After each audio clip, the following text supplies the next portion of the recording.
Hi, everyone. Thank you for joining us today. Before we get started, I would just like to acknowledge the traditional owners of the land on which I am speaking from today, the Gadigal people of the Eora Nation. My name is Minerva Invald. I am an assistant lecturer in Chinese history at the University of Melbourne. Thank you for joining us for today's event in the Talks in Chinese Humanities seminar series. So the series is co-presented by the China Studies Centre and the Discipline of Chinese Studies at the University of Sydney, as well as the Australian Society for Asian Humanities. I'm delighted to introduce our speaker today. Leo Chu is a postdoctoral fellow in the Laureate Centre for History and Population at UNSW Sydney. A historian of agriculture and environment, his research focuses on the exchange of development knowledge between Cold War Taiwan and Southeast Asia. Leo also writes broadly about popular culture, including anime and games. And you can read his work in forums such as agricultural history, extrapolation, and configurations. Before I hand over to Leo for the talk today, just to let the audience know that there will be a presentation by our speaker followed by a Q&A. Any questions that you have for our speaker, you can put them in the Q&A box that you'll find at the bottom of your screen. And you can do that both during the talk and during the Q&A session. Okay, so I'll now hand over to Leo for the talk. Thank you. All right, thanks, Minerva, for that generous introduction. And also thanks everyone for attending this talk. As you can see in the title, today's talk trying to span the colonial and post-war period of Taiwan history, focusing on the theme of rodent control. Well, let me begin. In the warm spring of Yunlin County in southern Taiwan, 1971, about 1,000 farmers and local government employees gathered near a bridge. In front of them were several bonfires, and behind them was a truck from which hundreds of plastic bags were unloaded and thrown into the flames. Each bag contained 1,000 rat tails. The scene was staged for a policy promotion newsreel, and the voiceover narrated the achievement of a rodent control campaign. 4 million rats were caught in the target area, and 2 million tails were collected in the county alone. This presentation studies the biopolitics of pests by situating Taiwan's rodent control in the state-led rural mobilization project. While biopolitics as the power to make live and let die is originally applied by Michel Foucault to humans, a growing scholarship in history, anthropology, geography, and literature has extended the idea to the more than human world. Rodents, as carriers of diseases, agriculture pests, lab animals, pets, and targets of conservation, occupy a salient role in these inquiries. This presentation adds to the literature by analyzing rodent control in Taiwan, not only as a state project of letting die through the extermination of pests, but also of making live through its contribution to crop productivity and the transformation of farmers into agents of development. With dead rats translated into crop saved and financial gains, the biopolitics of pests allow the state to make the collection of tails, along with their exhibition and destruction, a spectacle of progress and modernization. If mobilization was the chief means to achieve the biopolitical control of pests, it was also an end in itself. Scholars have pointed out the persistence of rural campaigns in 20th century China, Japan, Korea, and Taiwan, as well as the heterogeneous actors they attracted. When campaigns involved pest control, the non-human animals were often portrayed as a mirror of human enemies threatening the nation. For example, the Full Pest or 除四害 campaign in China, which was part of the Great Leap Forward campaign, was one example where rats, flies, mosquitoes, and sparrows was portrayed as targets of class struggle.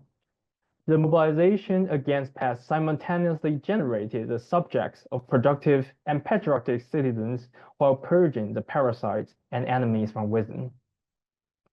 Rodent control in Taiwan shared this strategy of vilifying pests and glorifying farmers. but the social context also influenced how scientists and officials organized the campaigns. An agrarian colony under the Japanese Empire, Taiwan was transferred in 1945 to the Republic of China or ROC government, which later lost its mainland territory to the Communist Revolution in 1949.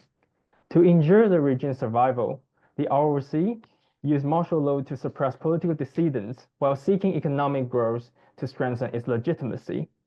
By taking over the infrastructure left by the Japanese, the ROC technocrats tried to utilize Taiwan's status as an agricultural powerhouse to fuel the island's industrialization. Rodent control was central to the improvement of productivity of the main stable as well as cash crops. This presentation is divided into two parts. The first part traces how rats become perceived as a public health risk in colonial Taiwan and also in the ROC's mainland era. The second part discusses the remaking of rats as primarily an agricultural pest in Cold War Taiwan and analyzes the island-wide rat control program in 1957 as a mobilization using rodenticide distribution and tail collection to showcase the progress of modernization. A concluding section then attends to the legacy of the 1950s policy and their ecological ramifications. All right, now I begin with part one. In June 1894, Japanese bacteriologist Hitasato Shibasaburo arrived in Hong Kong to study the ongoing plague. A student of renowned German bacteriologist Robert Koch, Hitasato sought to identify and isolate the pathogen from infected rodents and humans. In the end, it was Alexander Yersin, a Swiss physician and member of the Pasteur Institute, that received the credit as the discoverer of the plague bacillus. Although losing the priority claim, the Japanese Empire won a bigger victory that year. When Kitasato was dissecting corpses in Hong Kong, the Qing and Japanese Empire mobilized their troops in response to the Dong Hok Rebellion in Korea, which led to the First Sino-Japanese War and the cession of Taiwan as Japan's first former colony. State-led rodent control then unfolded in Taiwan under the colonial hygiene policy. Along with other diseases such as malaria and cholera, plague became a vital justification for the Japanese scientific colonialism in the island. Plague offered the Government General of Taiwan the opportunity to implement this biopolitical program. In 1896 and 1897, the disease was reported at the north, central, and south part in Taiwan. Deploying the newest knowledge about plague, bacillus, and antisarin, the government enforced quarantine, household fumigation, and autopsy. Yet this reliance on the heavy-handed state power was met with resistance. People suspicious of police intervention attempt to evade inspection and hide corpses, and the hygiene policy in general was perceived as a method to terrorize the local inhabitants. By 1902, the government shifted to a more local-centered project. While retaining its state-led nature, the new Rodent Eradication Act stressed the mobilization of local society. Through the Baojia system of neighborhood surveillance, 10 households were organized into a Bao and 10 Bao into a Jia. Leaders of Baojia were in charge of assisting police and officials in implementing policies and could be punished collectively for violation. Rat traps become mandatory for each household, while different municipal initiatives were launched to facilitate rodent eradication. Great numbers subsequently entered bureaucratic statistics. Some municipalities set a quota for rat eradication, finding neighborhoods failing to meet the quota and rewarding those exceeding it, while others provide cash prize or raffle tickets in exchange for rat tails. In the 1910s, plague was gradually under control, and the outbreak in 1914 was soon put down. The disease disappeared altogether in 1917. In the meantime, the mobilization effort facilitated the rise of a nascent group of Taiwanese doctors trained in biomedicine, such as Du Congming here, who took over the role of traditional Chinese medicine practitioner in mediating between the colonial state and local society for the rest of the colonial period. While the small size of Taiwan, coupled with an intensive infrastructure and administrative network, made the eradication of plague possible, the much bigger territory of China, its sparsely populated frontier, and political disunity in the early 20th century all complicated the control efforts. When the 1911 revolution overthrew the Qing dynasty, plague was ravaging Manchuria, northeast China, and the Republic of China, ROC, government was plagued by a civil war.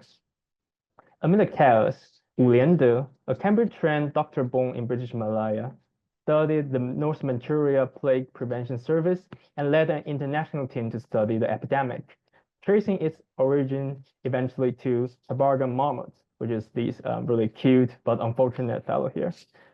Shocked by the devastating plague and motivated by nationalism as well as scientific internationalism, Chinese physicians launched a series of education programs in the 1910s. Most of these are funded by missionary and philanthropic organizations, in particular, the Rockefeller Foundations. Public health education further expanded in the 1920s, linking universities, hospitals, and rural areas in demonstration projects. In 1928, the ROC, based in Nanjing, gained control of major cities and aspired to launch a nationwide modernization project.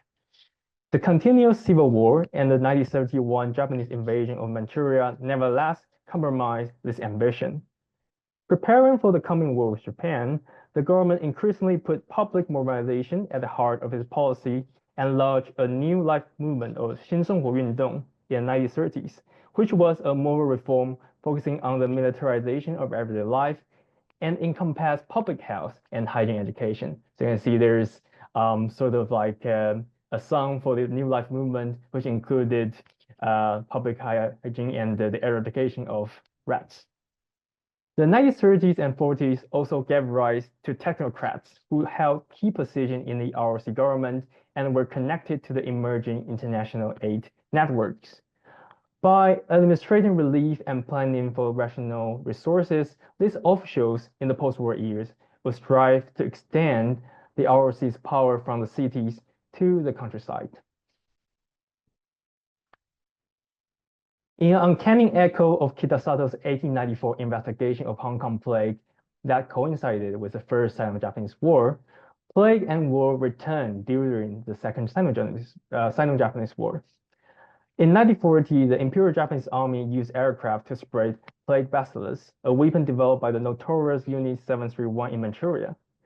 The ROC Army responded swiftly, linking the outbreak to the Japanese aerial operation and isolating the cases. In the end, the Japanese biological warfare did not cause a plague epidemic, but wartime scarcity and population movement did exacerbate the spread of various diseases. When the ROC was defeated in the Civil War in 1949, another wave of plague traveled with the army to Jinmen, an island 10 kilometers off the coast of mainland China. The outbreak was contained quickly. The military marched infected area and created quarantine stations. New countermeasures such as DDT also effectively killed the fleas, and no case was reported after 1953. Post-war Taiwan thus inherited the legacies of the half-of-century struggle against rats in China and Japan. With the plague firmly erased, the biopolitics of rodents also changed. It will no longer be in the name of human life, but of crop life, that the rats must die. Here I begin the part 2. In June 1954, the government sponsor from extension magazine, Fengnian, introduced a rodenticide called warfarin, which is translated into Mandarin as 杀手林, or efficient rodent killer. Also by a technician from the Taiwan Sugar Corporation, this article first explained the efficiency of warfarin.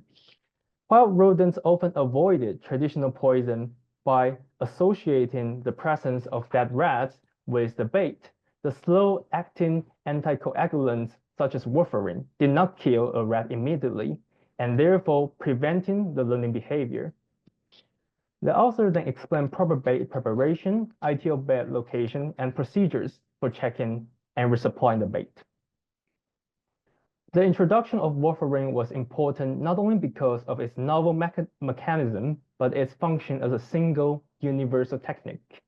Notably, the colonial government did not standardize the control method, using a combination of rat traps, poison, or simply asking people to keep cats and dogs.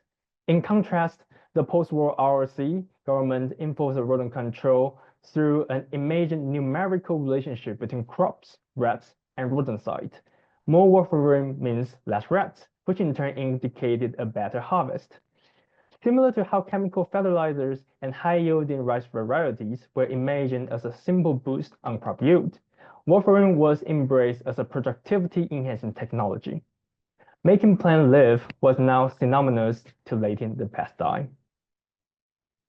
The chief proponent for the adoption of warfarin was the Sino-American Joint Commission on Rural Reconstruction, the JCRR.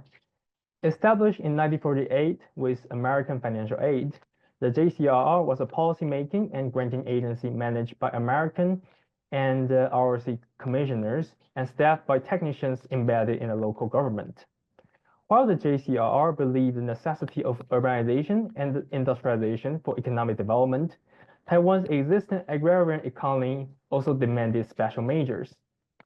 Not only did industrialization rely on agricultural production, which remained the primary source of foreign revenue in the 1950s, but the legitimacy of the government depended on the management of rural society.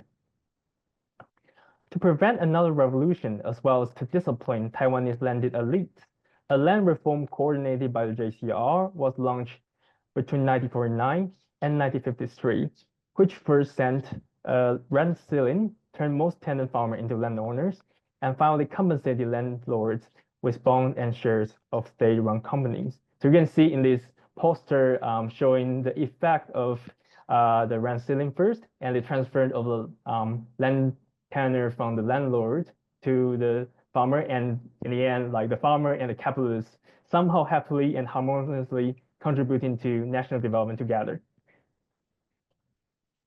In the end of this land reform, almost all farmers were organized into associations or 农会 at the provincial, county, and township levels for the distribution of seeds, credits, and agrochemicals. Through these associations, farmers had to use rice to barter chemical fertilizers, which was monopolized by the state. And those who acquired land in the reform had to pay an annual rice rent for 10 years.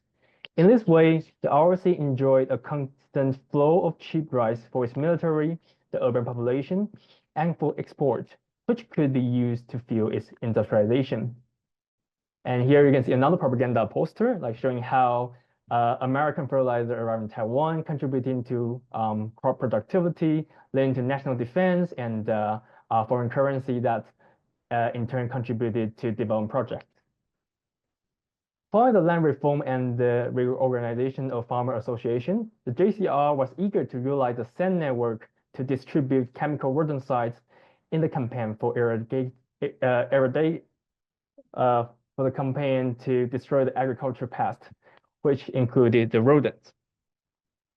After a series of laboratory experiments in 1955 that established the power of warfarin in the Taiwan countryside, the JCR kicked off a demonstration project in certain townships that mobilized local farmers to apply warfarin bait to their fields.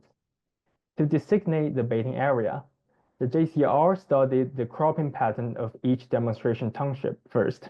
For instance, early spring was identified as a best baiting time in southern Taiwan, where farmers would have harvest rice, sugarcane, and peanut, causing rats to migrate to the remaining sweet potato fields. Each township created a headquarters that included an administrative and a technical section. The headquarters was then divided into sub-teams and smaller neighborhood-based units. The JCR provided funds for warfarin, project supervisors, and logistic costs, while the provincial government offered brown rice, peanut oil, and containers for baiting. In the end, more than 51,000 households joined the project, covering a baiting area of 33,000 hectares, and about 700,000 rat tails were collected. Based on the experience of the demonstration, the JCR believed that the time was right for a more ambitious program, an island-wide rodent control campaign involving the whole rural population. Well, so the map here, you can see the red blocks showing the demonstration projects, and while the pink part are the other townships that covered in the main campaign in 1957. This campaign continued to adopt a standardized control formula, which was brown rice mixed with peanut oil and 0.5% warfarin. To enforce these methods, the JCR provided warfarin obtained via the USAID program. Brown rice and peanut oil were procured locally by the provincial government, and various levels of farmer association ensure the transportation and implementation of the control method. The imported 10% warfarin was first processed in factories into 0.5% powder and distributed to township. Supervisors from provincial and local government were dispatched to the countryside to instruct the public, distributing warfarin and mixing it with rice and peanut oil, and selected containers like bamboo section as bait stations. Supervisors then inspected bait deployment, the collection of red tails, and finally the burial of corpse. At the end, 85% of the township in Taiwan would participate in the campaign. More than 400,000 hectares of farmland, which was half of the island arable land, were designated as baiting area. Each hectare would receive 4 kilograms of warfarin, and 800,000 farm families were involved. An estimated 7 million tails were collected, which was equivalent to eradication of 27 million rats and the protection of 135,000 tons of grain. The enforcement of a single control technology also allowed the JCR to calculate the efficiency and relative performance of municipalities. On average, 1 kilogram of warfarin accounted for 62.7 rat tails collected, and this warfarin-to-tail ratio became a performance index.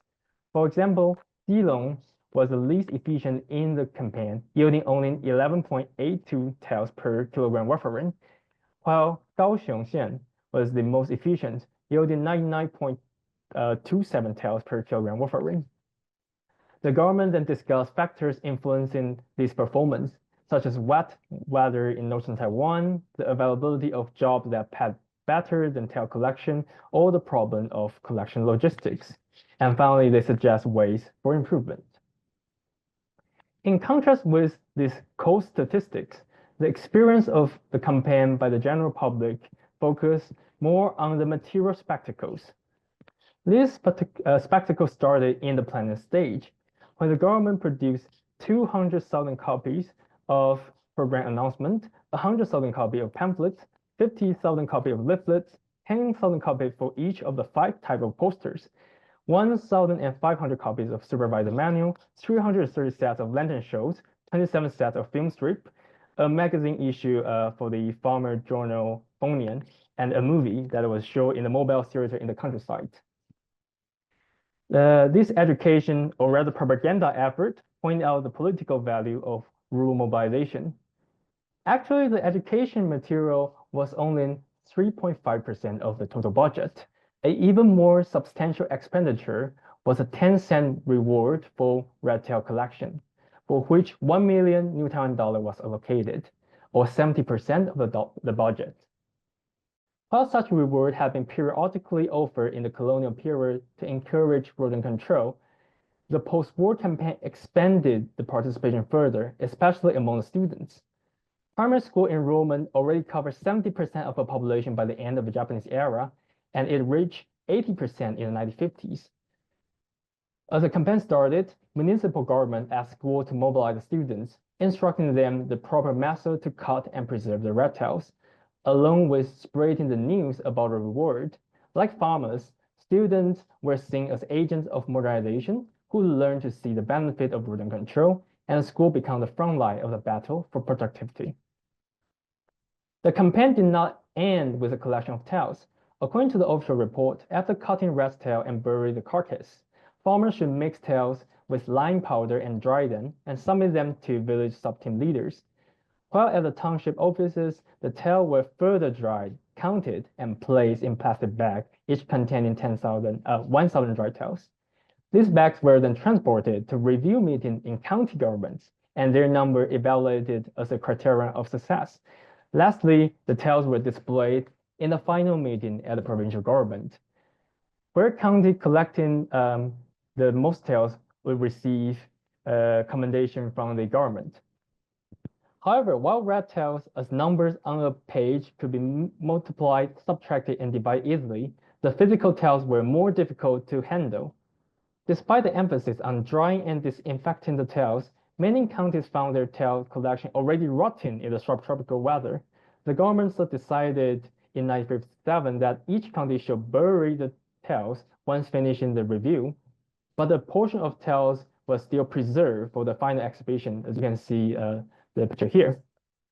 In April 1958, the officials decided to hold the final meeting earlier to prevent the tails begin to sting in the hot weather.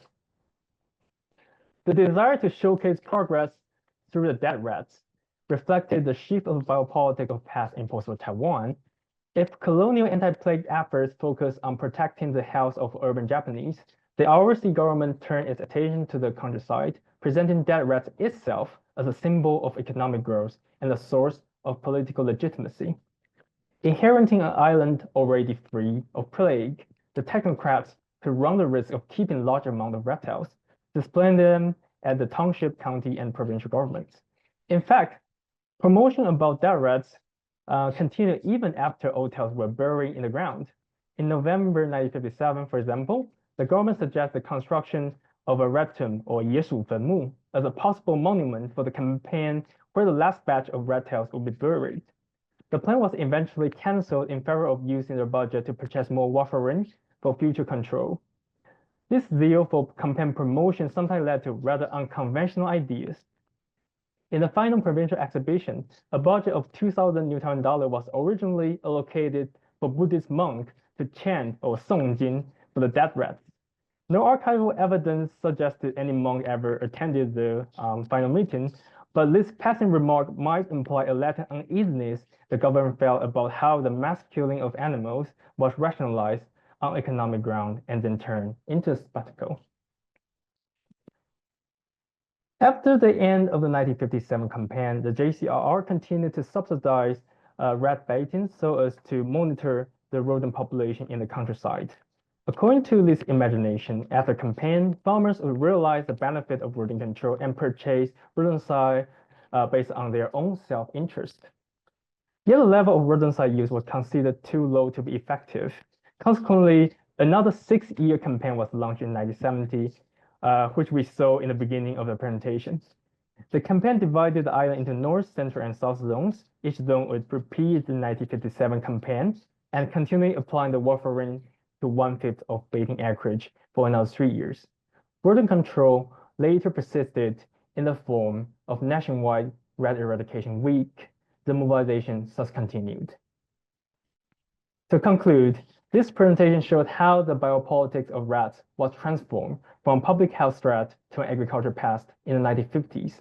Using the top-down mobilization, the state aspired to transform farmers into capitalist economical subjects who would voluntarily control the rat population based on the monetary value of crops saved.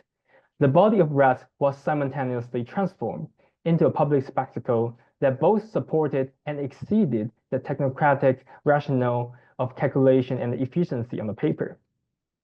However, with the decline of economic value of agriculture and the rapid urban and industrial growth of Taiwan, the biopolitics actually was shifted again. By the 1970s, the practice of tail collection was ended due to complaints from the urban population. For the city dwellers who did not grow food, the importance of pest control lies solely in the protection of human health, and the incentive of tail collection was too meager for them to handle the dead body. Interestingly, the rise of organic agriculture and environmental movement in Taiwan since the 1980s kicked off yet another transformation of the idea of our rats. Reports of bird and mammal poison by rodenticide had gained more attention in the past decades, and the environmental impacts finally prompted the government to discontinue the rat eradication week in 2015. New techniques of rodent control, which rely on rehabilitating wildlife population, such as raptors, aim to create a new set of ecological relationship. Instead of a biopolitics of crops and pests that was grounded on chemical fertilizer and pesticide, new interspecies ecology in the countryside in Taiwan remain possible. This is the end of my talk. I really look forward to your feedback and any questions.